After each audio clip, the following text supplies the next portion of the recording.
चुनाव आयोग ने सूत्रों के हवाले से कुछ नहीं कहा, प्रेस कॉन्फ्रेंस नहीं की, लेकिन सूत्र चुप रहे। ट्विटर पर एक जवाब जरूर आया।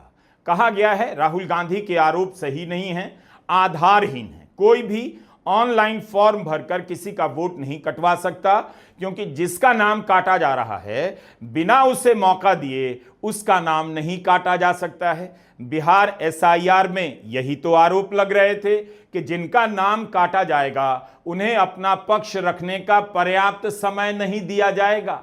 अब इसी का बचाव चुनाव आयोग कर रहा है और कर्नाटक के अलंद विधानसभा की बीएलओ को बताए कि उनके रिश्तेदार का नाम काटने से पहले उन्हें मौका दिया गया था या नहीं।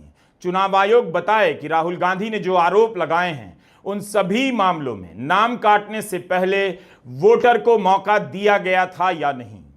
चुनाव आयोग कह रहा है 2023 में आलंद में नाम काटने के कुछ असफल प्रयास हुए, ईसी द्वारा ही इस मामले में एफआईआर हुई ताकि जांच हो सके।